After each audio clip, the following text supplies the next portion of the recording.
Welcome to Suman TV. నేను మీ Naveen. Diabetes ఇంట్లో 5 మంది ఉన్నారంటే ఒక్కరైనా ఈ డయాబెటీస్తో బాధపడే వాళ్ళు ఉంటారు. సో ఇట్లాంటి వారికి ఉదయం లేవగానే అరికాలలో మంటలు తిమ్మిర్లు వస్తూ ఉంటాయి. ఇదంతా కామన్, మనం చూస్తూ ఉంటాం. దీన్ని నెగ్లెక్ట్ చేశారంటే బోన్స్పై కూడా దీని ప్రభావం అయితే చూపిస్తుంది అంటున్నారు. అంటే ముఖ్యంగా నీ జాయింట్ కావచ్చు, షోల్డర్ కావచ్చు, రిస్ట్ కావచ్చు, ఇట్లాంటి చోట డ్యామేజ్ అయ్యే విధంగా ఉంటుంది అంటున్నారు ప్రముఖ orthopaedic surgeon doctor Madhurima Naidu గారు, పద్మజ మల్టీ స్పెషాలిటీ హాస్పిటల్ నుంచి. అసలు ఎట్లాంటి సమస్యలు వస్తాయనేది మేడం అడిగి తెలుసుకుందాం. హాయ్ మ్యామ్, నమస్తే అండి. హాయ్ నవీన్. మ్యామ్, డయాబెటీస్ ఉన్నప్పుడు అరికాలలో మంటలు, చేతుల్లో తిమ్మిర్లు కామన్ చూస్తూ ఉంటాం, కానీ దీని నుంచి మనకి బోన్కి ఎట్లా ఎఫెక్ట్ అవుతుంది? డయాబెటీస్ అనేది ఒక వాస్ట్ సబ్జెక్ట్ అనమాట. సో ఇప్పుడు మనము డయాబెటీస్ అనేది కొంచెం హైపర్ గ్లైసిమియా ఉంటుంది అనమాట. మెయిన్గా ఇన్సులిన్ అనేది తక్కువ ఉండి షుగర్స్ అనేవి ఎక్కువ ఉంటాయి డయాబెటీస్లో. ఇది 2 types ఆఫ్ డయాబెటీస్ ఉంటుంది. టైప్ 1 ఉంటుంది, టైప్ 2 ఉంటుంది. సో టైప్ 1 అనేది కొంచెం చిన్న ఏజ్లో వచ్చేది. టైప్ 2 అనేది కొంచెం 40 to 50 years ఆఫ్ ఏజ్ కొంచెం ఉన్నప్పుడు వస్తుంది అనమాట మెయిన్గా. సో టైప్ 1 అనేది ఆటో ఇమ్యూన్ అనమాట మెయిన్గా. సో మీరు అడిగినట్టు అక్కడికి మీకు పాదాల గురించి మంటలు అవన్నీ చెప్పాలి అంటే ఇలా వచ్చింది అలా వచ్చింది అని చెప్పకుండా అసలు ప్రాబ్లం ఏంటి, ఎక్కడ స్టార్ట్ అయింది. టైప్ 1లో ఏంటంటే ఇది ఆటో ఇమ్యూన్ కండిషన్ అనమాట. అంటే దీంట్లో మన బోన్ ఇమ్యూన్ సిస్టమ్ ఏంటంటే మనకి ప్యాంక్రియాస్ ఉంటాయి కదా, లివర్ దగ్గర ప్యాంక్రియాస్ ఉంటాయి కదా, మన ఇమ్యూన్ సిస్టమే ఆ ప్యాంక్రియాస్ ని డిస్ట్రాయ్ చేసి అసలు ఇన్సులిన్ అనే ప్రొడక్షనే కాదు. అది టైప్ 1. సో టైప్ 2లో ఏంటంటే ఇన్సులిన్ రెసిస్టెన్స్ అనేది ఉంటుంది అనమాట. సో ఈ ఇన్సులిన్ రెసిస్టెన్స్ లో బాడీలో ఒక ఇన్సులిన్ ఉన్నా కానీ ఏంటంటే సెల్స్ తీసుకో.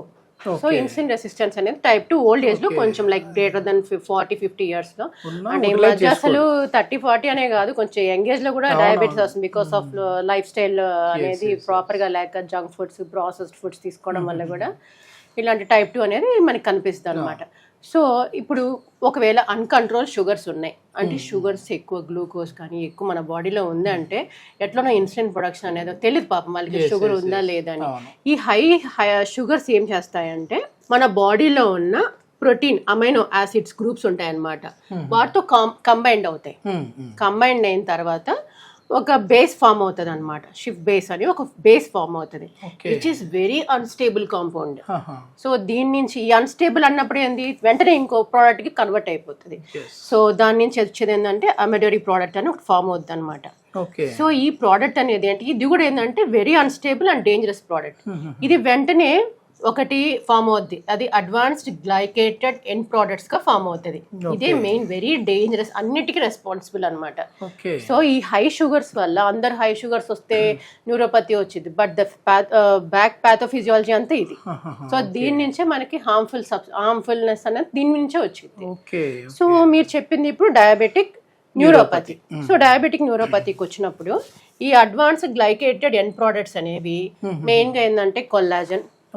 అంటే మన బాడీలో మనం బయట మజిల్స్ కానీ ఏదైనా స్కిన్ కానీ కొల్లాజన్ ఉండాలన్నా అదే ఇంపార్టెంట్. సో ఈ అడ్వాన్స్డ్ గ్లైకేషన్ అండ్ ప్రొడక్ట్స్ అనేవి ఏంటంటే మెయిన్ గా నర్వ్స్ డ్యామేజ్ చేస్తాయి అనమాట.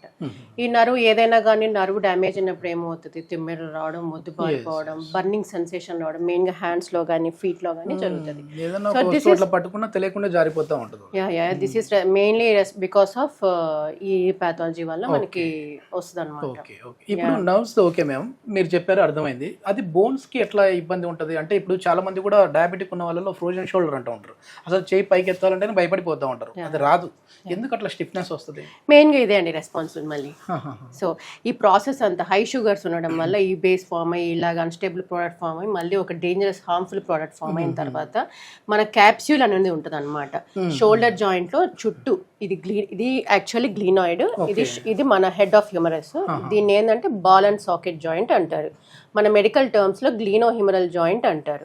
సో ఇప్పుడు ఏంటంటే ఈ అడ్వాన్స్డ్ గ్లైకేషన్ ఎండ్ ప్రొడక్ట్స్ అనేవి ఏంటంటే దీని చుట్టూ ఉన్న ఒక లేయర్ కాల్డ్ క్యాప్స్యూల్. సో ఇది చెప్పాను కదా మీకు, గ్లినాయిడ్ అని ఉంటుంది. సో ఇది మన హెడ్ ఆఫ్ ద హ్యూమరస్ ఉంటుంది. దీని చుట్టూ ఏంటంటే ఒక ప్రొటెక్టివ్ స్టెబిలిటీ లేయర్ ఉంటుంది అనమాట, క్యాప్స్యూల్ అని. ఆ క్యాప్స్యూల్ అనేది ఏంటంటే it's made up of elastin and collagen. So నేను చెప్పినట్టు ఈ అడ్వాన్స్డ్ గ్లైకేషన్ ఎండ్ ప్రొడక్ట్స్ వెళ్ళి ఆ క్యాప్స్యూల్ ని డ్యామేజ్ చేసింది.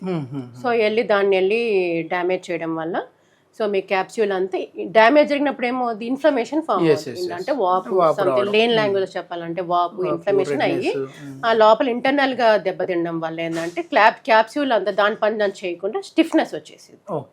సో మొబిలిటీ స్టిఫ్నెస్ వస్తే ఆబ్వియస్లీ మొబిలిటీ అన్ని తగ్గిపోతాయి కదా. ఇది ఓన్లీ ఈ భుజం దగ్గర మాత్రమేనా మ్యామ్, లేదంటే మోకాళ్ళలో కూడా ఇదే ప్రాబ్లం వస్తుందా? అంటే మీరు ఇప్పుడు డయాబెటీస్ లో అడుగుతున్నారా? యా, డయాబెటీస్ లో ఏంటంటే ఇన్సులిన్ అండి మెయిన్ గా. ఇన్సులిన్ అనేది ఉండదు, తక్కువ ప్రొడక్షన్ అయితే మన బాడీ యూజ్ చేసుకోదు. కాబట్టి ఈ డిక్రీజ్డ్ ఇన్సులిన్ లెవెల్స్ ఏంటంటే మన బాడీలో బోన్ లో 2 types ఆఫ్ సెల్స్ ఉంటాయి. That is called as osteoblasts అని ఉంటాయి. అంటే ఇదేంటంటే bone forming cells and osteoclasts అని 2 ఉంటాయి అన్నమాట. Whenever there is decreased insulin production అనేది తక్కువ అవడం వల్ల ఏంటంటే ఈ ఆస్టియోబ్లాస్టిక్ యాక్టివిటీ అనేది తగ్గిపోతుంది. సో ఆస్టియోక్లాస్ట్ యాక్టివిటీ ఎక్కువైపోతుంది. ఆస్టియోక్లాస్ట్ అంటే ఏంటి? బోన్ అంతా తినేసే సెల్స్ అనమాట. ఇవి ఎప్పుడు మన బాడీలో ఉంటాయి. సో ఇప్పుడు ఇన్సులిన్ రావడం వల్ల, ఇన్సులిన్ తగ్గిపోవడం వల్ల సో ఈ యాక్టివిటీ అనేది తగ్గిపోయి ఇది ఎక్కువ మూమెంట్ అనేది ఇది ఎక్కువ ఉంటది కాబట్టి, దీని యాక్టివిటీ ఎక్కువ ఉంటది కాబట్టి మనకి బోన్ మినరల్ డెన్సిటీ మీద ఎఫెక్ట్ పడుతుంది అనమాట. అంటే డెన్సిటీ కూడా తగ్గుతుందా మ్యామ్ బోన్ డెన్సిటీ అనేది? టైప్ 1 లో టైప్ 2 లో డిఫరెంట్ ఉంటదండి.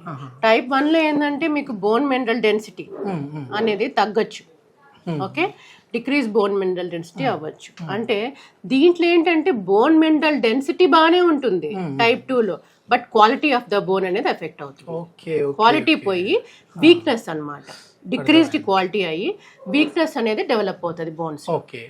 Okay ma'am. అంటే ఇట్లాంటి వాళ్ళు డయాబెటీస్ ఉన్న వాళ్ళు ఏదన్నా అట్లా వాష్రూమ్కి వెళ్ళి నడిచి వచ్చేటప్పుడు కింద పడ్డారంటే వెంటనే బోన్ ఫ్రాక్చర్ అయింది అంటుంటారు కొంచెం ఏజ్డ్ పర్సన్స్ లో. ఇదేనా రీజన్?